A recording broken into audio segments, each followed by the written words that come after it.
So we're now entering in the last part of the session 3 with 3 talks that are mostly focused on surface rupture. The first one of these 3 blocks is by Stefan Bates, and please, Fia, be ready. You are the next one. Okay, good afternoon. Today I will address the question which is the title of this talk, and is about the rarity of surface rupture during moderate earthquakes, and by this I mean 5 to 6, 6.5 events. So this question came up to me and my colleagues, who are listed in the list here, just after the Lutey earthquake, which was very moderate, 4.9 in magnitude. And this caused a lot of damages and even a surface rupture, which was claimed, by the media and by some of the colleagues of the community as a rare and a surprising event, mainly because of the surface rupture and the related shallowness of the hypocenter. So, of course, we all know that higher the magnitude, higher the probability of surface rupture. But I want to address here that maybe this is something that is due, this perception is due to a bias of observation. And this is what I will illustrate in the next slides. Next, please. So after this, I just came back to historical events and made my own catalogs, which is completely a non-exhaustive one, but I wanted to list them. And you can see on this table that there are several events before the 2010, let's say, date. And we have listed here, and Tamara talked about some of the Australian cases, but we have others in many settings, seismotectonic settings in the world. And you can see also on this table that a large number of events came out after the start of the INSAR era, which I call the INSAR era. And I think we can all agree now that this technique and others, this technique and all the remote sensing techniques largely improve the detection of surface rupture during earthquakes. And what I mentioned here also in red here is that the common feature of all these events is that they are very shallow. Next one, please. So probably we have to update the catalog of the surface rupture we have in this range of magnitude, but I want to underline that this is, why does this matter to do that such a boring work to catalog all these small events and try to find the probability of rupturing? The first thing is that it's an important component of the fault displacement hazard calculation. And this is what is represented here, the probability of surface rupturing with magnitude. And you can see that these probability curves like this one are compiled based on a database which is older than 2010. And with the previous slide, I wanted to emphasize that probably this catalog needs to be updated to get a more robust relationships. The second point of this slide is that this could change, investigating this could change our approach to seismic hazard, because geological detectability of fault sources could be better than initially thought, especially in those with shallow seismicity and moderate earthquakes. Sorry, Stefan, you have 1 minute. Whoa, sorry, this is the case in France. It's also tackled the problem of the scaling relationships we use in classical paleoseismology for seismic hazard. If you get a 20 centimeters offset during an event, in this kind of area of shallow seismicity, you can interpret this as a magnitude 6 instead of a magnitude 5. Next one, please. So I give only a few examples where INSAR was very crucial for determining the surface rupture occurrence. This is in Ecuador. It was a very shallow earthquake in a strike slip environment. And this discovery was completely due to INSAR 4 years after the earthquake. Next one. And for France, it was also crucial because we had, just after the earthquake, we had a very scattered potential epicenters, and finally, a day after, the INSAR solution gave us the location of the fault. Next one. And thanks to the INSAR, we could, and also with the field measurements, we could easily construct a slip distribution profile and even locate an area of fault deformation to the right of the picture here of the curve. Next one, and this is the end. I guess I will leave you with these two examples which occurred in the last month in a stable continent area and in an active one in Iceland. Thank you. Thank you very much, Stefan. I'm inviting the next speakers, Fia Nurminem, and please, Alessandro, be ready. You are the next one. Thank you. Good afternoon. My name is Fia Nurminen, and I am presenting the near regression parameters for distributed surface rupturing for reverse earthquakes. Next slide, please. As many of you may know, probabilistic fault displacement hazard analysis is an approach for characterizing the expected amount and the spatial distribution of co-seismic fault displacement at the surface. Its key parameters are the probability of occurrence and distribution both of on-fault and off-fault rupturing. The method was developed for normal faults by Youngs et al. And applied to strike slip faults by Peterson et al. When it comes to the reverse faults, Moss and Ross analyzed the principal fault parameters, and Takao analyzed the combined reverse and strike slip dataset of Japanese earthquakes. Thus, our work here concentrates on the systematic analysis and the regression parameters for distributed rupturing of reverse earthquakes. Next, please. As a part of pfdha database work, we collected surface rupturing data of 15 medium-large reverse earthquakes and introduced this ranking system to distinguish various types of rupturing. The following examples I'm going to show are of simple distributed rupturing, which means the ones occurring in unpredictable locations. Next, please. As an alternative to gridding introduced by Youngs, we propose an approach called slicing for minimizing the bias due to the incomplete nature of empirical data. Utilizing the database of rupture shapefiles and slip measurements, we measured two distance parameters, one related to distance between the rupture traces and the other being the distance from the displacement measured on a distributed rupture to the principal fault.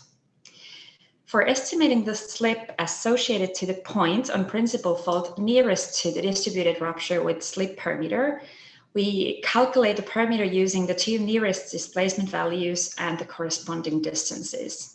Next slide, please.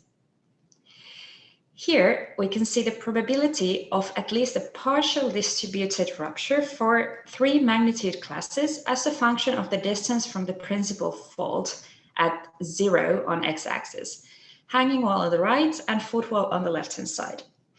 So for example, at 500 meters distance on hanging wall, the probability of distributed rupturing is about 50% for an earthquake of magnitude 7 to 8. Next, please.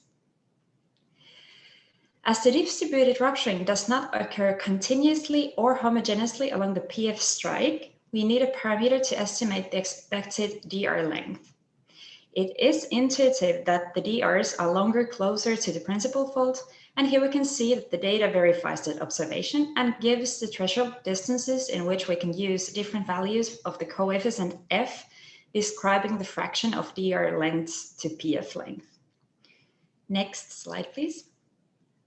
Here, finally, we get to the results. So here you can see the probability of exceeding a vertical displacement level at 500 meters distance from the principal fault, calculated for two scenario events of magnitude 7 and 7.4.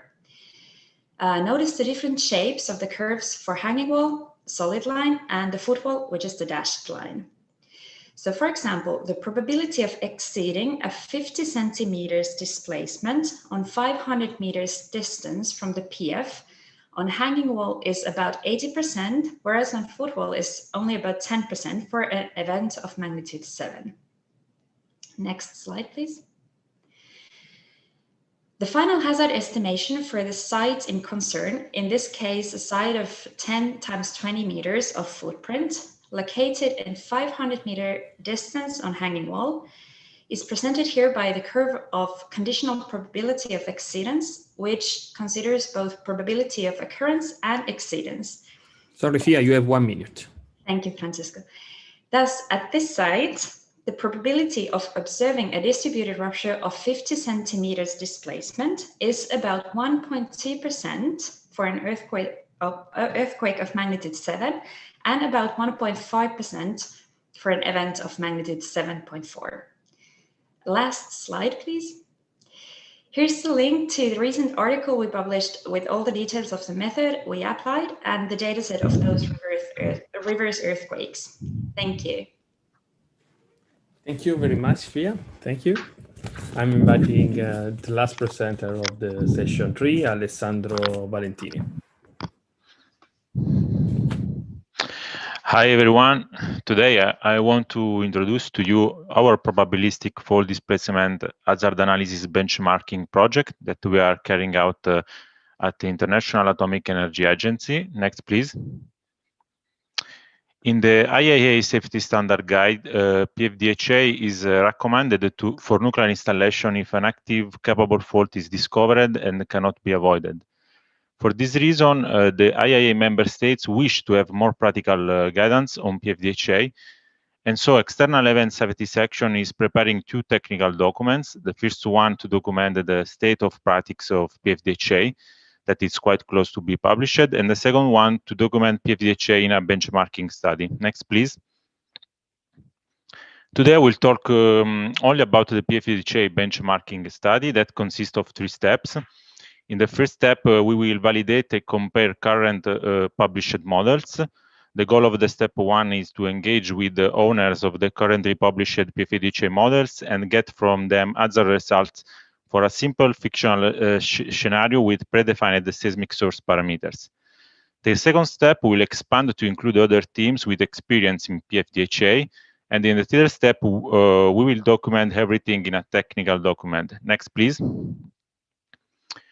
Our internal working group is composed of Yoshi Fukushima as a supervisor, me, and Steve Thompson, Toshi Sakai, Manuel Viallet, and Masato Ono as part of advisor team. We started our activities with a kickoff meeting in April 2020, and we already contacted and got positive answers from 5 model owners that are listed in this slide.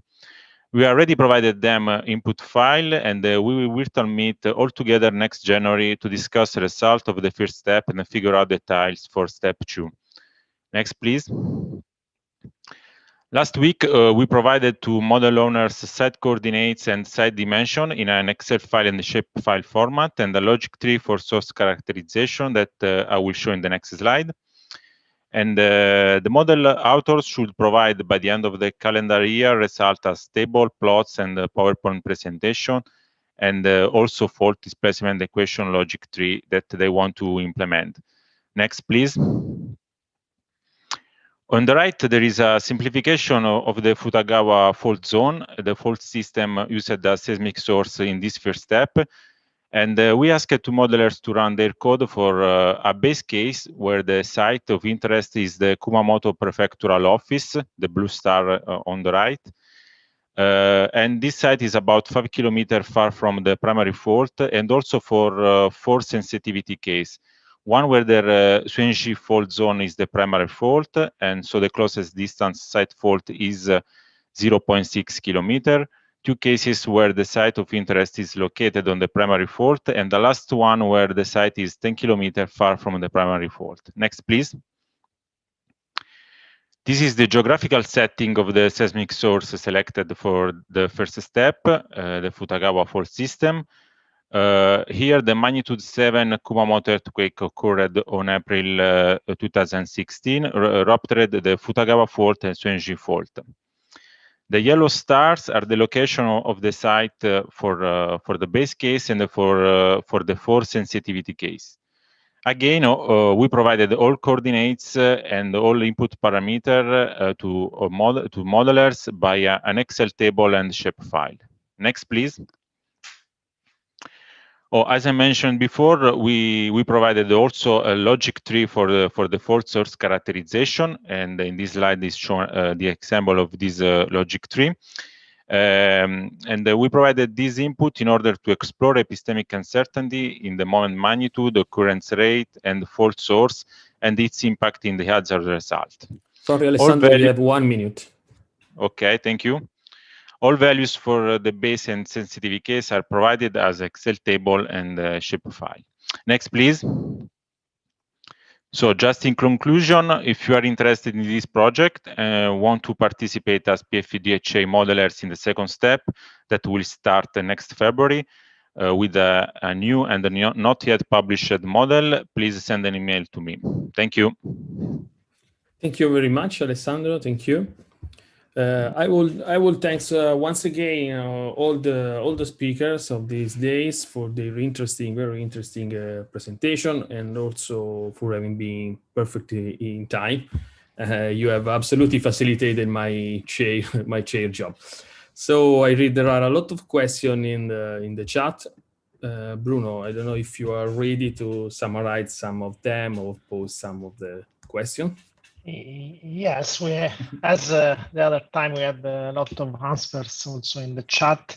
But first of all, I want to say thanks to Tamara, because she asked us a question, and I think is a really good starting to find a topic also for the third day of the workshop, because we want to organize a discussion around some topics.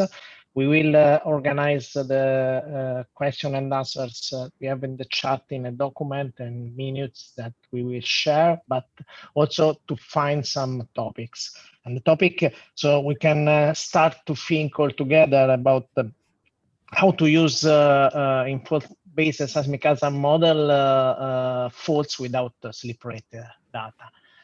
But I want to ask also to Tamara to answer to us about the possibility to use far field data, or using also alignment of faults, or using this fault as a capable fault, as they answer this, if she can summarize us this discussion. Thank you. I'm not sure if I can summarize all of the conversation. The chat's been a bit mad. So I think one of the things that stood out to me was the idea of capable or potential faults. And yes, I do think that's something we could explore, particularly if we know that in some parts of Australia and potentially elsewhere in the world in stable continental regions, if bedrock is controlling the locations of earthquakes, or like what faults are capable of hosting earthquakes. I think that Jack probably presented something similar to that. Perhaps we could use bedrock as like capable or potential faults and geophysical data to do that. But certainly I don't know that that is applicable everywhere. I would be very hesitant to say that is. And as for the idea of the second idea, I can't quite remember, the fault spacing. To be honest, I don't feel very confident in answering that question. Perhaps Bo, I know Bo Whitney is here. He maybe has an answer.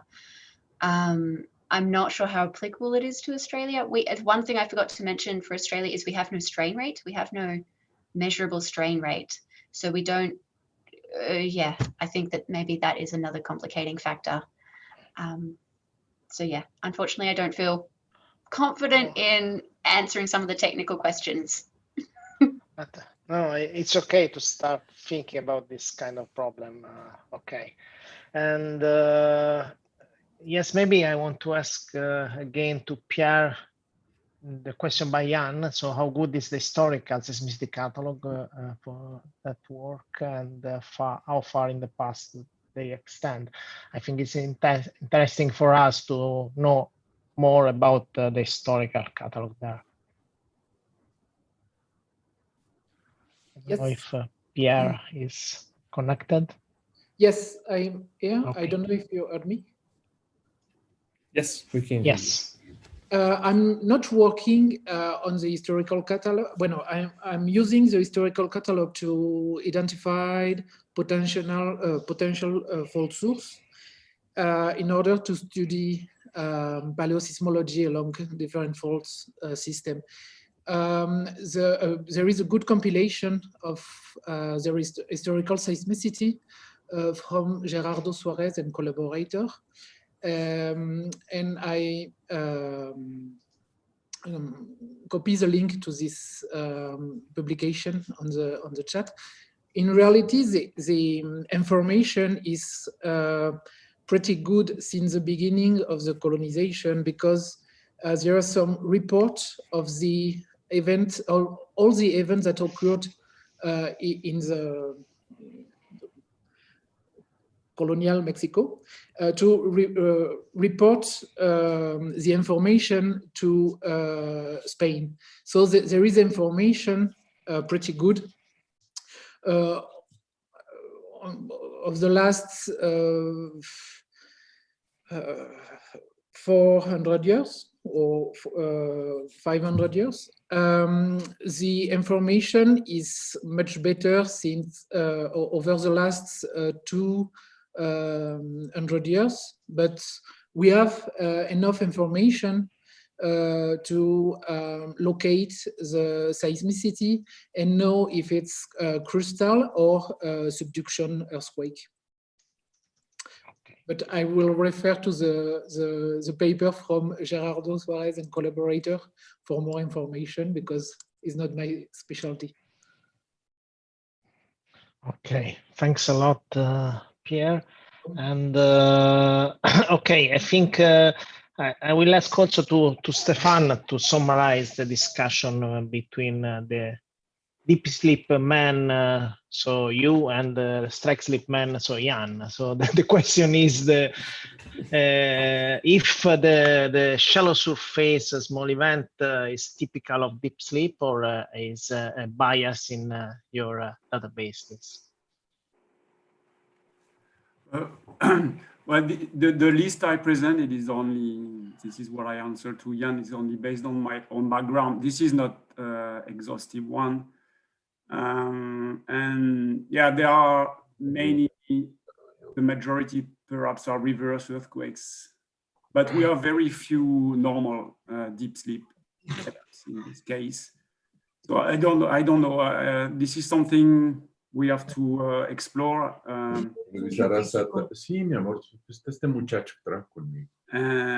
just wanted to throw a question to the community about this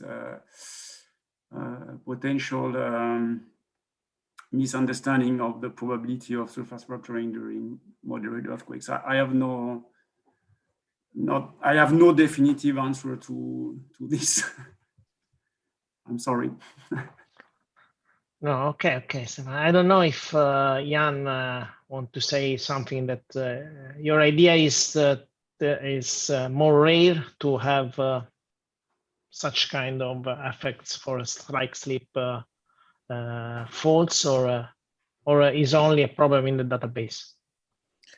Well, my feeling, I was suggesting to Stefan, was that we might be more sensitive to a very small vertical offset. I mean, a small crack with horizontal motion might be more difficult to see in the field. Even, I mean, geodesy will help, but still now geodesy is much more powerful to measure vertical motion. So it might be a bias just due to our way to find those ruptures. And okay, I don't want to replace geological field work by geodesy. This is not my message. Okay. So I think I finished because we had a lot of answers so in the chat. I don't know if Francesco, do you want to close this discussion or ask someone? No, I just want to only ask to Joanna if we want to use these few minutes before the break to give perhaps some details on the third day. If you want to introduce the last day of the workshop, give some details or not.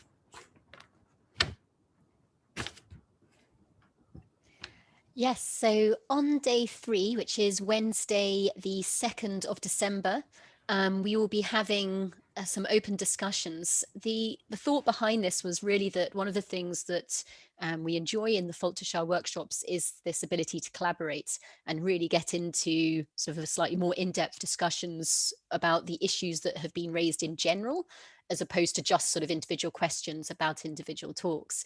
So what we're going to do is take the presentations and the discussions that have happened and come up with a few sort of talking points or starters to conversations that we would like to have on day 3. And we also want to use day 3 to really start thinking about forming some more laboratories. So we have already, as we've heard about yesterday, the Betics Lab and the Central Apennines Lab. And as I mentioned, in the next session, we're going to be focusing quite a lot on various regions in South America. And we want to try and see, can we get some more Fault2SHA labs going and see if we can sort of help you with that. And, what can the Fault2SHA XCOM do to help you based on our experience from the labs we already have, and also think about perhaps labs beyond just geographical regions, but also addressing some of these key points that have come out and our shared problems between different regions. So we hope you can join us on the 2nd of December for that open discussion. If you have ideas for particular talking points, do contact myself, Francesco and Bruno, and we will be sharing more details about that before the day. Thank you, Francesco. Oh, thank you very much. Sorry, just a question for Bruno. Is it possible, do you think, to share the chat of these 2 days with the participants? Because I think not everybody is reading the chat and following the session. So do you think it's possible? Yes, we will. You mean just now? No. No. In the next days. Yeah, sure. We will. Perfect. So if we all agree, we can take some extra minutes for the break, and we will come back here at 16:25 with the keynote by Carlos Costa. So I invite you to be on time and perhaps some minutes before the starting of the keynote. I suppose we are interrupting the records, the streaming on YouTube. Right, Joanna? Yes. So, yes, perfect. So we are interrupting the streaming and we will restart at some minutes before 16:25.